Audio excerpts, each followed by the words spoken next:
Hey, welcome to the Maxwell Leadership Podcast. This is the podcast that adds value to leaders who multiply value to others. My name is Mark Cole, and today we're talking about leading across. In fact, many leaders think that leadership flows kind of down. In other words, I am the leader, and it's direct. It flows in one direction, from top to bottom. But I'll tell you, if leadership is influence, and if it's really nothing more, nothing less than influence, then leadership can flow from the bottom to the top. Leadership can flow from the top down. Leadership can flow from side to side. See, that's called leading across. Leading across means leading your colleagues, your peers, those around you that you don't have positional responsibility, but you have team responsibility. In today's lesson, John Maxwell is going to teach the 7 phases of the leadership loop, which every leader who wishes to lead across must embrace. After John's lesson, I will be joined by my co-host Chris Goede, and we will discuss what we've learned and how we embrace these principles to lead within the Maxwell Leadership organization. Now, be sure to download our free bonus resource. This is one that we have created for this episode. It's a fill-in-the-blank PDF that accompanies John's lesson, and you can find that at maxwellpodcast.com/loop. Also, if you would like to watch this episode on YouTube, you can do so by visiting maxwellpodcast.com/YouTube. All right, that's it for now. Let's learn from John Maxwell.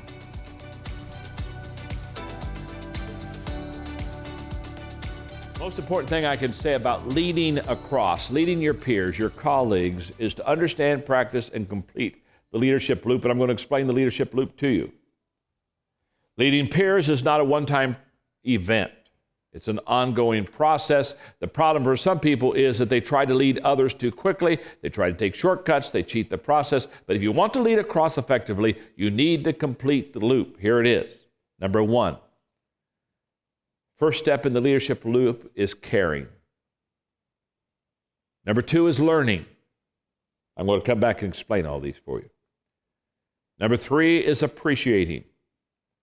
4 is contributing. 5 is verbalizing. 6 is leading. Number 7, succeeding. That's the leadership loop. Now we're going back to 1. I'm going to explain how the leadership loop works. Number 1 is caring. In other words, what I'm saying is take an interest in people. That's the first thing. In leading people that are beside you, the first thing they need to experience from you is not what you know, but that you care. And again, the statement is so true. It's a relationship statement, but it's a leadership statement too. People always move toward anyone who increases them and away from anyone who decreases them. That's just a fact. So, how do you pull your colleagues, the people who are on the same level of you in the organization, how do you pull them to you? The first step in the leadership loop is by letting them know that you care for them, period. Now, number 2 is learning. When I talk about learning, I'm talking now about getting to know people. Getting to know people. In other words, if I'm going to effectively lead the people that are on the same level as me, I need to really know them. Learning or getting to know people is based upon that ability. The question I would have to you as a 360-degree leader is a very simple one. How well do you know the people beside you? If you had to name what their top 2 or 3 values are, would you know what they are? That's the learning part of the leadership loop. Number 3 is appreciating. Respect people. Dennis Botke, chief executive of AES, makes the following positive assumptions about people. People are creative and trustworthy beings, capable of thinking, reasoning, learning, and decision-making. People are responsible and accountable for their ideas and actions. People are unique, both in gifts and needs. People are fallible. We all make mistakes, sometimes on purpose. Hello. People desire to be part of a group of community with a cause and to make a positive contribution in the world. Respecting and appreciating people. Number 4 is contributing. Adding value to people. Few things increase the credibility of leaders like dedication to adding value to the people around them, especially when they are never obligated to do it. They're neither obligated to do it nor receiving direct benefit from it. Adding value to peers lets them know that you want them to win. Number 5 is verbalizing, affirming people. To affirm is to make firm. That's what affirm means. An affirmation is a statement of truth. You make firm by repetition. Affirmations help others believe in their dreams. Belief is essential. Their dreams must become more real than their doubt. Affirmations are like lifting weights, a mechanical process that helps build strength or belief in their dream. Number 6 in the leadership loop is leading. And by the way, did you notice it's number 6, and that's where we influence people. But you notice it was number 6. Here's the mistake we make. The mistake we make is we look and say, how can I lead other people? We immediately think of leadership instead of thinking about caring, learning, appreciating, contributing, verbalizing. Then all of a sudden, if you've done all those things, well, now you can start to influence people. In my book, Becoming a Person of Influence, I talk about how to influence people. A person of influence has integrity with people. A person of influence nurtures other people. A person of influence has faith in people. A person of influence listens to people. A person of influence understands people. A person of influence enlarges people. A person of influence navigates for other people. A person of influence connects with people, and a person of influence empowers people. Now, if you do the leadership loop so far so well, then number 7 is going to happen. You're going to be in that succeeding stage of the leadership loop where you win with people. Now's where you're going to have great value of leading across, when you start winning with people. When you succeed with people, then you gain opportunities with more people, and that starts the cycle over again. That's why it's called the leadership loop. As new people come into your life, you must, again, choose to take an interest in them, get to know them, etc. In a healthy working environment, there is both competition and teamwork. The issue is to know when each is appropriate. The bottom line is that the organization needs both in order to win, and the success of the whole team is more important than the individual wins. Groups of peers who have learned how to easily shift from competing to completing develop great team ministry. The difference between competing and completing is very simple. People that compete have a scarcity mindset. People that complete others have an abundance mindset. There's a major difference between those two. When I'm competing, it's me first, and when I'm completing, it's the organization or others first. Competing destroys trust. Completing develops trust. And competing thinks win, lose, and completing thinks win-win. Hey, podcast listeners, fall is almost here, which means it's time to get your tickets to Live to Lead 2022. Live to Lead is an annual event broadcast live from Atlanta, Georgia to hundreds of communities around the world. It's an event meant to bring the best leadership teaching to intentional, active leaders everywhere. Join other leaders like yourself who are stepping up to create powerful, positive change in their organizations and communities. We're offering both in-person and virtual tickets, so be sure to grab yours at livetolead.com. That's live, the number 2, lead.com. See you soon. Hey, welcome back, Chris. I'm glad to be in studio with you today. You and I have had a lot of different relationships. I'm super excited about digging into this. We've had peer relationships. We've had the chance to lead side by side, you in operations, me in event sales, and operations and sales don't always get along. I don't know if that's really an epiphany for any of you listening to the podcast or watching today, but we've had a chance to do that. And I love how John is introducing his thinking. John has a quote, and I love this that Jake, you included in my notes. John has a quote that says, leaders become great not because of their power, but because of their ability to empower others. And when John's helping us with this loop, if you read the book, 360-Degree Leader, which, by the way, we're going to include it in the show notes. We're going to give you a 15% discount on the book.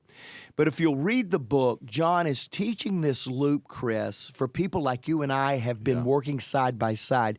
How do I gain influence with you and then set you free to go create influence for others? So how do I add value to you in a peer relationship? How do I gain influence, leadership with you as a peer? And then how do I empower you to go help others? And John gets really just fundamental in this lesson and gives us a real 7-step process to have this influence loop in a peer relationship. But you said this at the beginning, and I want you to start us off with this. You said, Mark, this is peer, this is 360, but I think this works in any kind of a leadership relationship. Yeah. Let me start by saying this. Aren't you and I grateful that we're at a place and we work for a leader that develops stuff like this that's very simple? Yeah. Otherwise, exactly. we probably wouldn't be sitting here. We wouldn't be. Now, it's simple. The loop is simple. I love it. Lays it out. It's not easy to implement. Right. And as leaders, especially peer-to-peer, we get into a silo. We want to protect our territory. We want to protect our lead. We don't necessarily want to connect with our peers. And so this gives you a roadmap. This is a simple process, not easy to do as a leader. And we're going to talk a little bit about that today and pull some things from you on how you've done this and what's easy and what's hard for you and application. But I think you're right. I think this is bigger than just peer-to-peer. Yeah. And John would agree with that. John would say, no, absolutely. This is a fundamental part of leading people. Yeah. And we say this around here quite a bit. We love what we get to do. Yep. Everybody deserves to be led well. We want to add value to leaders, but we love what we get to do. And more importantly, we love who we get to do it with. Yeah. And I think you can only say those type of statements, whether they're a peer or someone you work for or that works for you, if you truly understand this loop that John has laid out for us. Yeah. I want to say one more thing just to kind of contextualize this before we dig in. You mentioned that we get in these silos. Peers get in silos. Yeah. I've got my little responsibilities. Right. Hope you do well over there, Chris, but I've got my stuff I need to do. Hey, Jared, I hope you get all the content done, but I got my stuff to do. Yeah. And that's really a real deal to where we become ineffective, not for any other reason than we just get focused on what we need to do. So we don't even think about the peer. Sure. Because why would I spend time trying to lead a peer? They got their thing, I got my thing. There's another reason that we're not very good at this, and it's a competitive reason. No doubt. That's right? exactly what I was thinking, I mean, you've played ball at the senior level, at the highest level. Yeah. And there's in all of us a little bit of a competitive. I got to win. I want to be a little bit better. We right now in Maxwell Leadership, we are really focused on expanding our Spanish platform. And for the first time ever, last month, our Spanish team outsold our English team. Yes. Our English team is 10 years old. Our Spanish team is about 4 years old. Never been done in the last 48 months until last month. That's awesome. And I found myself as CEO going, how do I celebrate the first time ever one team has done better than the other team? Because sometimes when you compare, you end up making one team feel like that they're not doing very well and the other team feel like, hey, they don't have anything to do. They've reached the pinnacle. I think as peers, as we dig into this, Chris, I think we need to understand that competitiveness with peers rather than completing with peers is extremely a dangerous sport to play in a team environment, especially on a corporate team, because that competitiveness causes you to lose effectiveness. And I've heard John tell story after story of when he was a pastor and he was raising a lot of money and he didn't want to help another church raise money because why would he help another church? He was competing. He wants it, yeah.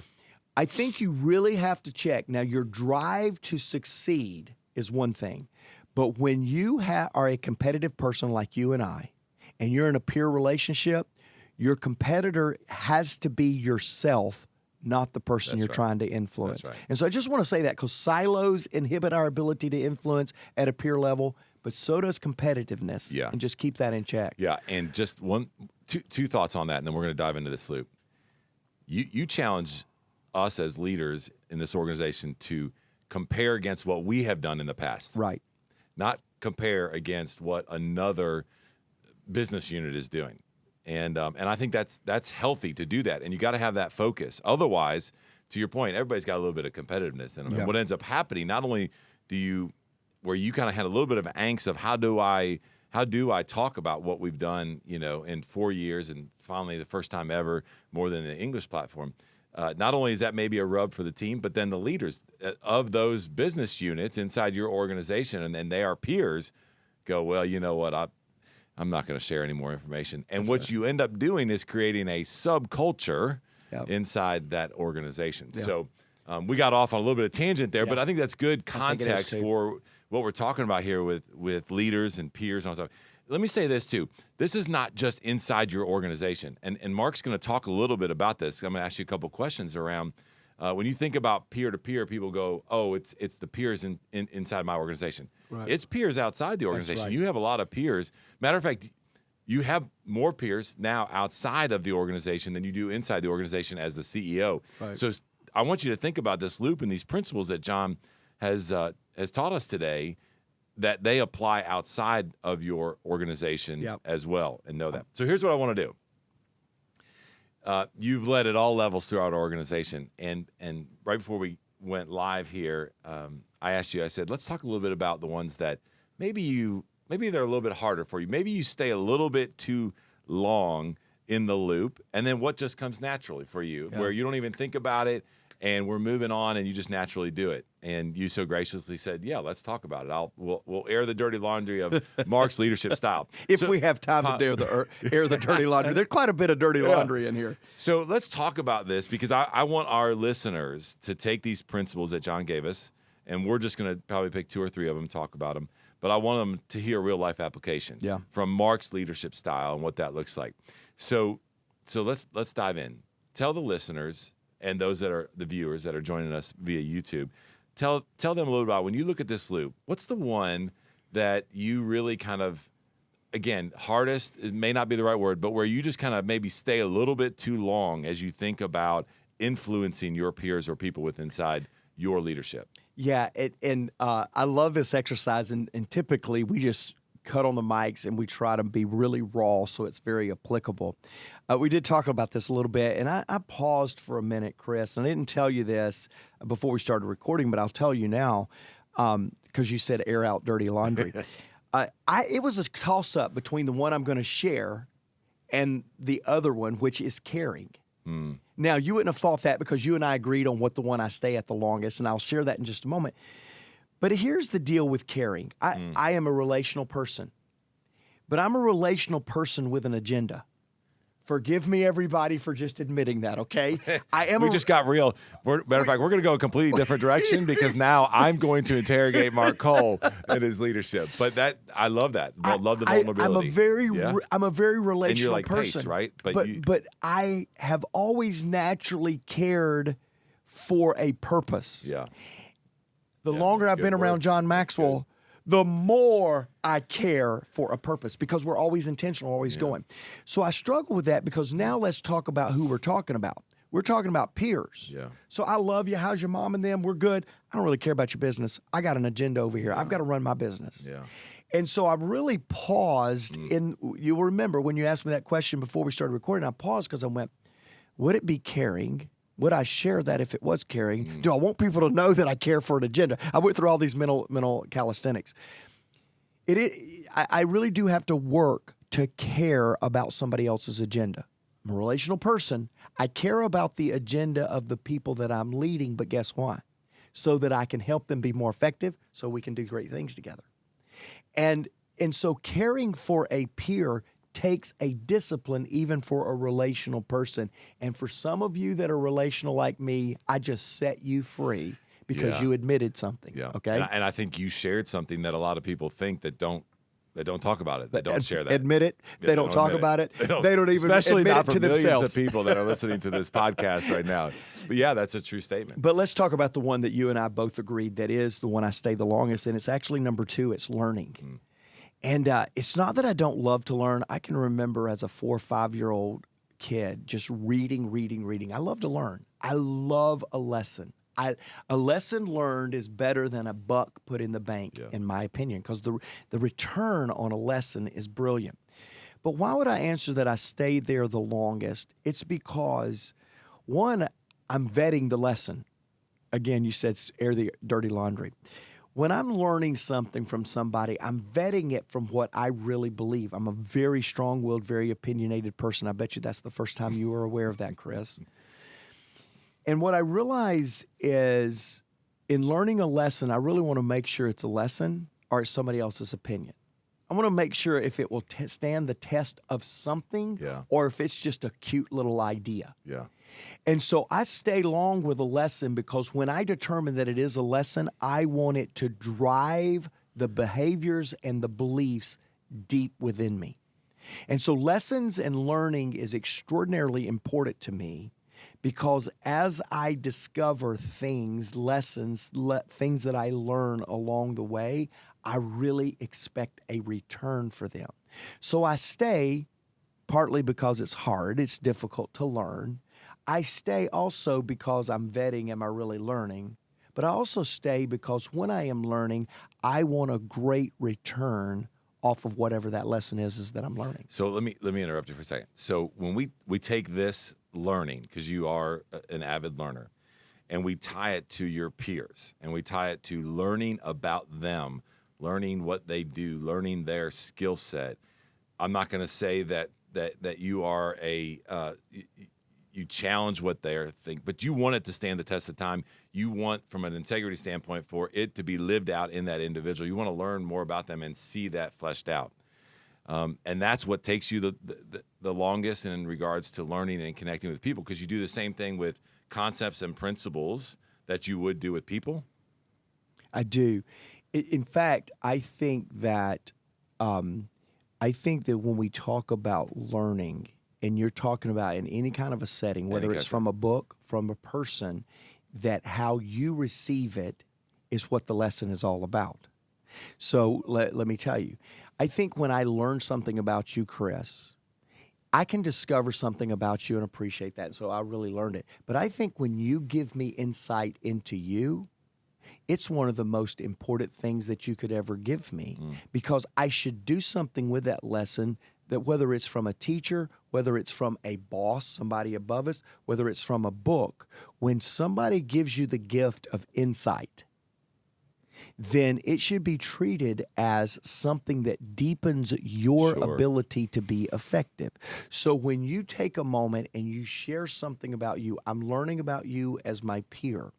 That is a great gift of a lesson that as I learn about you, it should change behavior and change perceptions within me. That's good. Your lessons, what I learn about you, should be applied within me so that we can do something greater together. So great. In this context of learning about another human being, a person beside you, I find it incredibly incredibly important that we take this as if it's a lesson in algebra in That's good.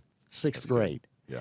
I take that as a gift that will make me more effective. Again, why are we doing this? This is a leadership loop. That's right.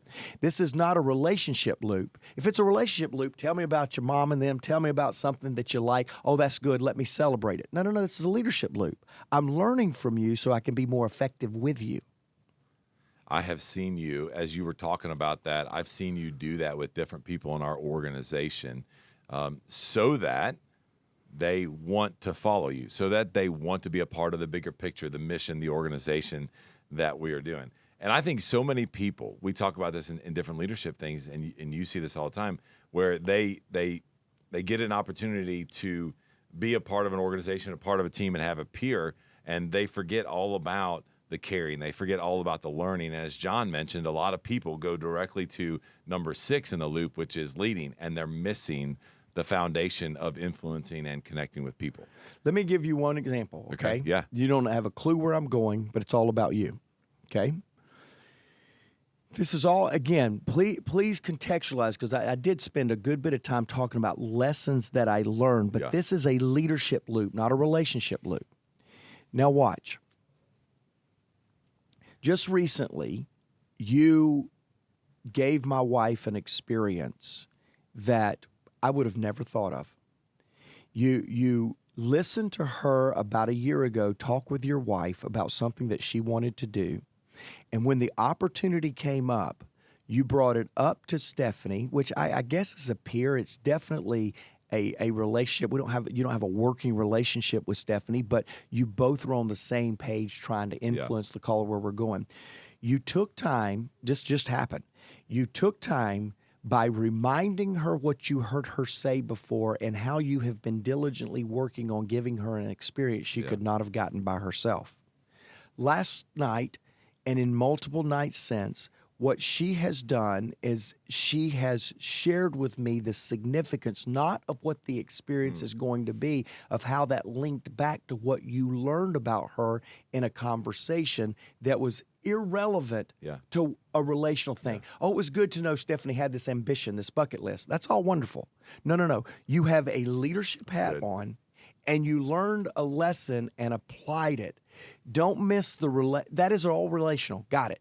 But it was leadership too. There is a great sense of leadership in that example. It's good. It's a good example. Yeah, I appreciate that. Well, thank you. Yeah, absolutely. All right, so let's get back to the loop now. Let's move on, and I want to talk a little bit about, from your leadership perspective and how you lead, what comes easiest to you. And we were both in agreement on this one as well. Talk a little bit about which one it is, and then let's unpack it a little bit. Yeah, so it's verbalizing. Yeah. And this was an easy one. I'm a words of affirmation person. I want words of affirmation. I give words of affirmation. I believe words of affirmation. I see that good, that highlightable item in another human being. And so whether it's peers, whether it's people, I love how you contextualize this at the beginning of this podcast. For us, we all have peers outside of our industry, outside of the walls of our organization. And it just comes easy for me to highlight. I've been saying lately, it's easy for me to note something celebratable in a person's life, and it's easy for me to notate it. Yeah. I love to note it. I love to see powerful things in another person. I love just as much to notate it. Tell them I noticed it. That's just, to me, that really does come easy, and specifically in building a leadership influence loop. And you've challenged us as a team before, and I was smiling when you said the note versus notate, because you challenged us and you said, hey, watch what's going on in your team. Watch what's going on with your peers.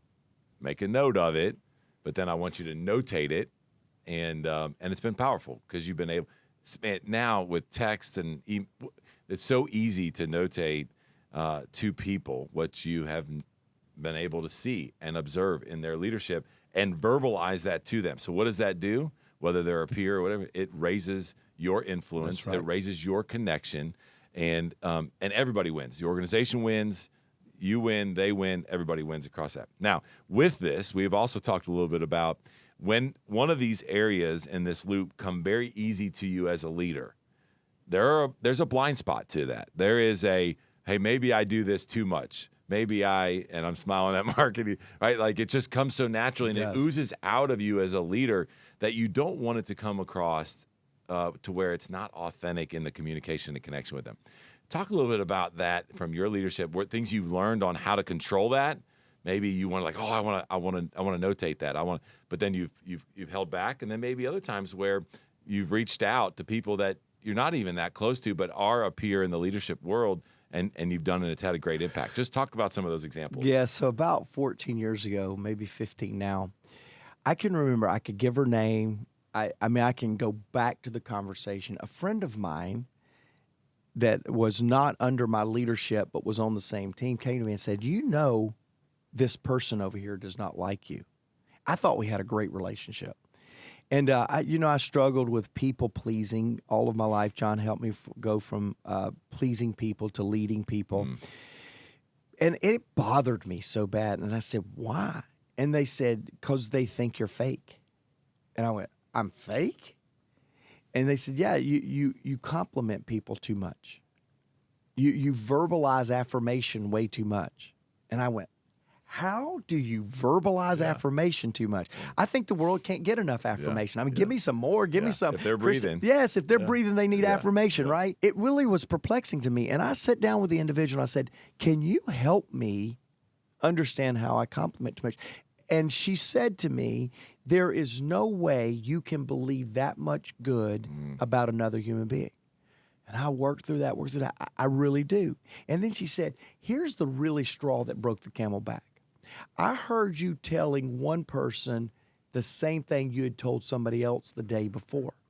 And she says, you don't give enough specificity with your affirmation when you verbalize. That's good. Now, the lesson for me was not I'm verbalizing too much. She had some wounds in her life to where somebody had buttered her up and then behind her back sliced her down. I didn't know that. I'm not responsible for that with her. I didn't learn to stop verbalizing. Here's what I did learn. Verbalize with specifics. Love it. Be very clear when you're verbalizing. I love you. You're awesome. Way to go. You're a team player. All of that's wonderful. But you're a team player because the other day I saw you put aside your agenda for someone else's agenda. Awesome. Go be specific in verbalizing, or you will be, you really will diminish your intent in verbalizing affirmation. Yeah, and when it's a natural gift, and it's a gift that you have as a leader, as an individual, like it is for Mark, that's the blind spot. That's what we've got to be aware of on the other side of that. And so it may not be verbalizing for you. It may be somewhere else on the loop, but that's an application.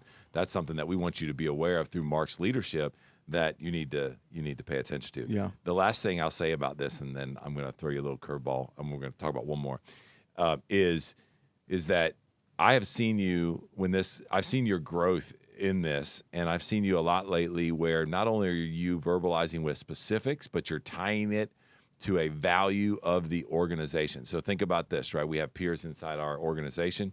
And when you verbalize this with them in front of a team, or maybe even one-on-one, you tie it back to, hey, I saw this. We exceed expectations. Now let me tell you what so-and-so did.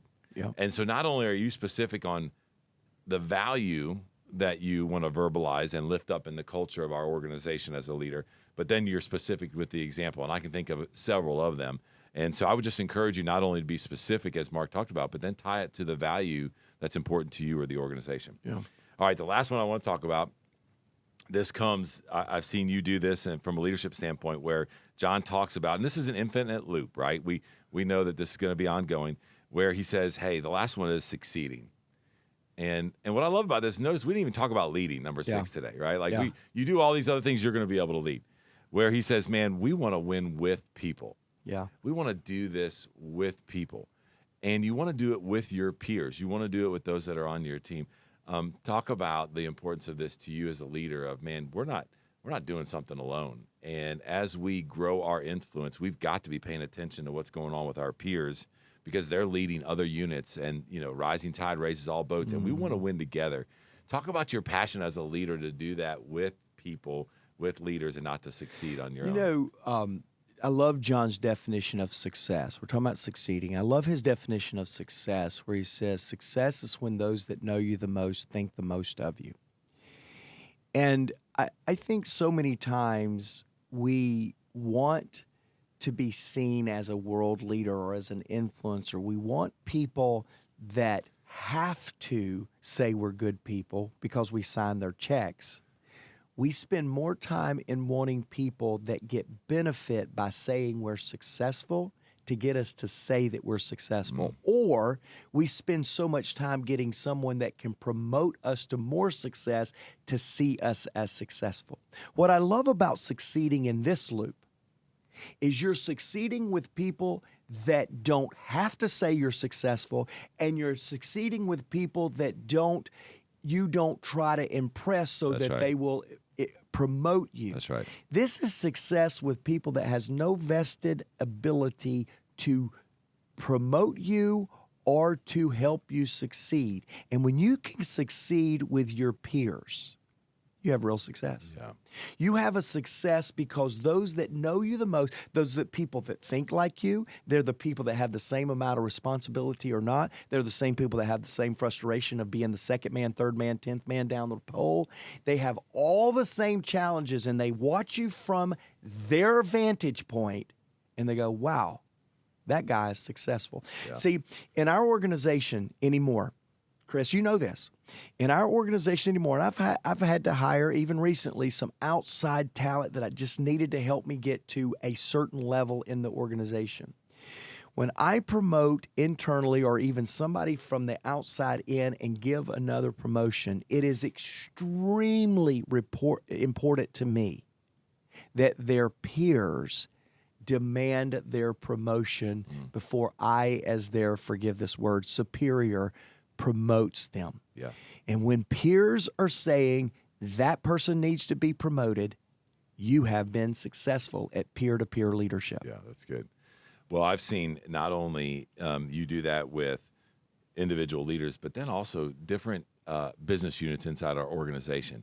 And there are leaders that are peers inside your world, whatever that might look like. We've talked about it a couple of different ways, to where you could kind of check out, and it's not a celebration of as it should be, because you're worried about competing and you're not winning with people. And what I love about this, the example I was thinking, and I'm going to throw it to you to close up this session today on the Leadership Loop, is I was thinking about our nonprofit and the John Maxwell Leadership Foundation and George Hoskins, who's doing an incredible job leading over there. Yep. And while the other business units are for-profit, that at times they're succeeding and doing incredible work, impacting people all around the world.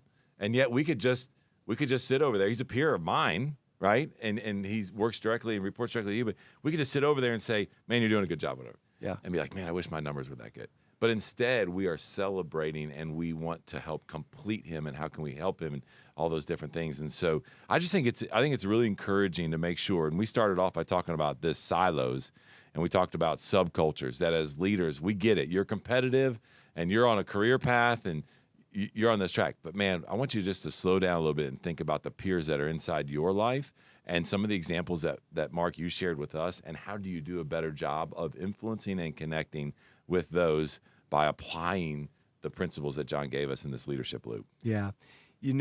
I think a really important next step for all of us, the second most read book of John's library, for me, the first is Developing the Leader Within You 2.0, but the second one that I've read the most is The 360-Degree Leader, which is where John really talks about how to lead at the peer level. And so for all of our viewers, all of our listeners, we're going to make that available to you in our show notes. We'll give you a link there. Use the promo code podcast, and we'll give you a 15% discount of that book. And here's a thought.